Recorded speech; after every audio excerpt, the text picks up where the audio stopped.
Assalamualaikum warahmatullahi wabarakatuh. Hari ini Ibu akan membahas mengenai pelaksanaan keselamatan dan kesehatan kerja kantor dari bahaya kebakaran. Jadi dalam perkantoran itu pasti ada yang namanya bahaya kebakaran. Karena dalam perkantoran itu banyak sekali bahan-bahan yang mudah terbakar. Nah, dari kebakaran itu adalah salah satu pemicunya adalah bahan-bahan yang mudah terbakar tadi. Nah, untuk itu supaya ketika suatu saat ya kita mengalami hal-hal yang tidak diinginkan termasuk kejadian kebakaran ini, kita dapat menanggulanginya secara aman dan kondusif, tidak panik. Kita harus mengetahui sedikit banyak mengenai pelaksanaan K3 dari bahaya kebakaran di sebuah perkantoran. Nah, ada apa aja sih?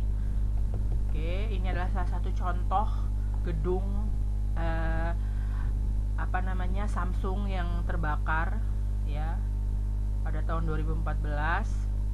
Nah, kemudian yang pertama, klasifikasi kebakaran. Jadi sebelum kita membahas mengenai lebih jauh tentang unsur terjadinya kebakaran, sumber api, cara penanggulangannya, kita pahami dulu ada berapa sih klasifikasi kebakaran itu. Nah, klasifikasi kebakaran itu ada 4 tipe. Yang pertama tipe A, tipe B, tipe C, dan tipe D. Tipe A adalah kebakaran yang berasal dari unsur kayu, kain, serta bahan yang berasal dari jenis tersebut. Jadi peralatan perlengkapan kantor yang berasal dari kayu dan kain dan sebagainya dan sejenisnya itu bisa memicu terjadinya kebakaran. Yang tipe B, kebakaran untuk bahan bakar mesin, oli, terpentin, cat, dan yang sejenisnya. Yang tipe C, kebakaran untuk peralatan kelistrikan, panel-panel listrik, motor listrik, dan lainnya. Dan yang terakhir tipe D, kebakaran untuk logam seperti magnesium, natrium, titanium, litium, dan sejenisnya. Itulah tadi tipe-tipe kebakaran menurut klasifikasinya. Ada tipe A, tipe B, tipe C, dan tipe D. Selanjutnya, setelah kita mengetahui apa aja sih tipe-tipe kebakaran, apa aja sih klasifikasinya, kita akan mempelajari mengenai unsur terjadinya api. Nah, ini merupakan gambar dari teori api. Jadi, kebakaran itu dapat terjadi karena adanya 3 unsur, yaitu bahan bakar atau fuel, yang kedua panas atau heat, yang ketiga udara atau oksigen. Jadi kalau ketiganya ini sudah ada, maksudnya ada di sekitar perkantoran, maka dapat terjadilah kebakaran tersebut. Tapi jika salah satu dari 3 ini atau salah 2 dari 3 ini tidak ada, ya kebakaran tidak akan terjadi. Gitu. Jadi kebakaran terjadi apabila di tempat itu adanya bahan bakar seperti bensin dan lain sebagainya, kemudian adanya panasnya suhunya itu tinggi, kemudian yang terakhir adanya oksigen. Nah, makanya kalau kebakaran itu terjadi, hal-hal yang dapat kita lakukan pertama kali adalah menghilangkan salah satu dari ketiga unsur terjadinya api tersebut. Misalnya nih, kalau di situ ada bahan bakar, ya kita pisahkan atau kita jauhkan dari bahan-bahan yang mudah terbakar. Kemudian kalau di situ suhunya panas, ya kita dinginkan suhunya supaya dengan air ataupun dengan AC supaya di situ tidak terjadi suhu panas yang tinggi sehingga dapat memicu kebakaran. Atau yang terakhir, kita meniadakan O2. Caranya dengan mengisolasi api dengan pemadam karbon dioksida. Jadi kalau salah satu atau salah 2 dari teori unsur terjadinya api itu kita hilangkan, maka kebakaran dapat kita tanggulangi atau tidak dapat terjadi gitu. Selanjutnya, sumber api. Nah, sumber api ini terjadi dari beberapa hal sehingga terciptalah kebakaran tersebut. Yang pertama, adanya api yang menyala serta luput dari pengamatan. Jadi ada percikan api kecil tapi kita nggak ngelihat sehingga terjadilah kebakaran. Misalnya udah ditulis di situ dilarang merokok tapi masih merokok. Nah, akhirnya ada percikan api. Nah, itu juga bisa menyebabkan terjadinya sumber api. Yang kedua, salah pakai dan kesalahan pada instalasi listrik, konsleting dan lain sebagainya. Yang ketiga, adanya bahan-bahan yang mudah terbakar seperti kayu, sebagainya. Yang keempat, api las gas asetilen, yaitu jenis api yang nyala yang digunakan untuk proses pengelasan, pemanasan, dan pemotongan. Jadi percikan-percikan api untuk las besi itu loh, itu juga dapat menjadi sumber api. Yang kelima, instalasi minyak atau bahan bakar cair. Dan yang terakhir, api berasal dari sampah yang tertimbun. Suhunya panas, ada oksigen, ada kertas atau sampah yang dapat menjadi bahan bakar, ya udah terjadilah kebakaran. Jadi kalau di perkantoran itu salah satu usaha untuk menanggulangi kebakaran adalah membuang sampah pada tempatnya, membuang sampah sesuai jadwalnya. Maksudnya jangan sampai ada sampah-sampah kertas atau plastik yang menumpuk di dalam kantor. Selanjutnya, sebab-sebab kebakaran. Sebab kebakaran ini ada 3. Yang pertama, kebakaran karena sifat kelalaian manusia. Contohnya, kurangnya pemahaman seputar penanggulangan bahaya kebakaran, lalu kurangnya berhati-hati dalam memakai alat dan bahan yang dapat menimbulkan api. Kemudian yang terakhir, sangat kurangnya kesadaran pribadi atau tidak disiplin. Seperti tadi itu, membuang sampah sembarangan, kemudian merokok di tempat yang tidak boleh seharusnya untuk merokok, dan lain sebagainya. Yang kedua, kebakaran karena penyalaan sendiri. Contohnya, nggak sengaja nih nyalain api di dekat yang ada bahan kimianya, sehingga terjadilah kebakaran. Jadi disebabkan oleh penyalaan api sendiri, tapi kita tuh nggak sadar kalau itu tuh berbahaya gitu. Yang ketiga, kebakaran karena kesengajaan untuk tujuan tertentu. Jadi ada niat jahat nih, emang sengaja pengen ngebakar kantor tersebut, misalnya supaya dapat klaim asuransi, menghilangkan jejak kejahatan, dan lain sebagainya. Jadi sebab-sebab kebakaran itu ada dari sifat kelalaiannya manusia, kemudian penyalaan sendiri yang disebabkan oleh adanya api yang dinyalakan oleh diri sendiri secara tidak sengaja. Yang ketiga, kebakaran karena emang sengaja dibuat. Oke, selanjutnya, persiapan penanggulangan kebakaran di perkantoran. Yang pertama, perencanaan instalasi pemadam kebakaran. Wujudnya berupa nih, ada ini yang pertama, instalasi pemadam kebakaran di perkantoran menggunakan pancaran air dengan memakai pipa-pipa hidran di berbagai tempat sesuai jangkauan semburan airnya. Nih, jadi dipasang nih. Nah, ini kalau dalam perkantoran ini ada banyak ya, nggak cuma satu. Nah, ini dari dekat bentuknya seperti ini. Dari dekat nih bentuknya seperti ini. Kemudian yang kedua, instalasi pemadam kebakaran memakai pompa-pompa air berpenggerak motor listrik. Nah, ini jadi dalam bentuk gede gitu loh, skalanya gede, disemburkan ke sumber apinya. Yang kedua, penyediaan alat pemadam kebakaran yang bisa dibawa dengan mudah sesuai keperluan. Ya, bentuknya seperti ini semua. Gas kecil, tabung gas kecil, ada yang isi 1 kilo, ada yang isi 4 kilo. Isinya apa aja? Yang pertama, ada yang berisi ada yang berisi busa atau foam. Jadi waktu kita semburkan itu keluarnya foam, busa ya. Yang kedua, berisi pemadam api kering atau dry powder extinguisher. Nih, jadi isinya serbuk kimia kering. Fungsinya juga sama untuk memadamkan api. Yang ketiga, berisi karbon dioksida atau gas CO2.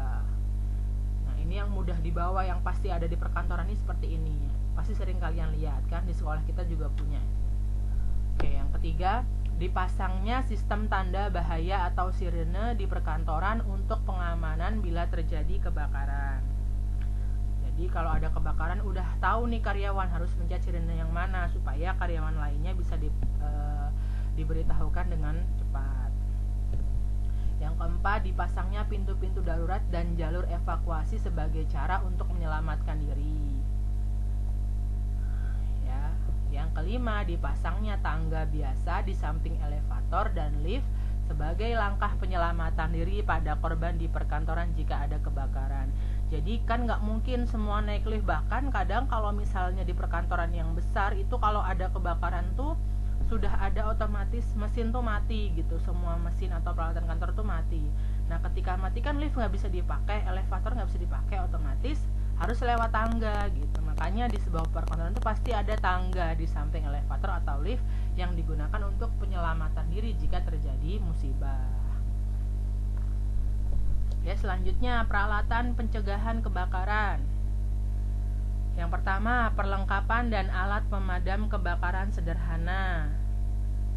Ada air, ada pasir, ada karung goni, kain katun atau selimut basah, dan ada tangga atau gantol. Yang pertama, air. Pasti ya kalau ada kebakaran kecil gitu aja, kita pasti yang pertama terpikir adalah air, karena mudah didapatkan, kemudian sering kita temukan dimanapun gitu kan. Air itu pasti pertama yang kita dapat lakukan ketika terjadi kebakaran. Yang kedua, pasir. Pasir juga dapat digunakan untuk menutup benda yang terbakar tersebut sehingga udara tidak masuk dan apinya padam. Yang ketiga, ada karung goni. Karung goninya atau kain itu dibasahi dulu. Nah ketika dibasahi baru dia itu menjadi sangat efektif untuk menutup kebakaran. Yang keempat, ada tangga atau gantol supaya antisipasi penyelamatan gitu. Jadi ketika kantor itu tidak mungkin untuk mengarah ke pintu evakuasi, bisa menggunakan tangga turunnya, tapi dengan catatan kantornya tidak tinggi ya, jadi masih bisa dijangkau gitu. Kalau tinggi ya otomatis harus menunggu dari pemadam kebakaran. Selanjutnya, alat pemadam api ringan. Jadi peralatan yang kedua adalah alat pemadam api ringan atau APAR atau fire extinguishers atau racun api. Nah itu ada apa aja sih? Ada APAR air, tadi yang Ibu bilang, APAR busa, APAR serbuk kering, APAR gas halon, dan APAR gas CO2. Bentuknya sama, cuman isi dalamnya yang beda. Caranya gimana penggunaannya? Yang pertama, cabut pin pengamannya, kemudian arahkan ke sumber api, selanjutnya remas dan tekan pemicu untuk menyemprot, dan yang terakhir ratakan ke seluruh sumber api. Itu adalah alat pemadam ringan yang digunakan ketika api itu masih kecil ya. Jadi kebakaran yang bisa ditanggulangi menggunakan APAR ini adalah kebakaran tipe A atau yang berasal dari kayu dan lain sebagainya, kebakaran tipe B yang berasal dari bensin, dan yang terakhir kebakaran tipe C yang berasal dari listrik. Kalau kebakaran yang disebabkan oleh logam itu tidak bisa menggunakan APAR. Gitu. Oke, selanjutnya alat pemadam kebakaran besar. Jadi kalau kebakarannya sudah terlanjur membesar sebelum ditanggulangi menggunakan APAR, yang dapat dilakukan selanjutnya adalah menggunakan sistem hidran. Ya, sistem hidran itu nih. Sistem hidran itu adalah yang sering kita lakukan temukan di kantor itu merupakan sistem pemadam kebakaran yang memakai air sebagai bahan untuk memadamkan api. Jadi nanti air itu keluar dari sistem ini. Kemudian yang kedua, sistem penyembur air yang tadi kita lihat gitu ya, ada dipasang di atas itu, biasanya kantor pasti punya yang namanya sistem penyemburan air ini. Jadi ketika air itu besar, dia dapat keluar dengan cepat dan banyak gitu, rata ke seluruh ruangan.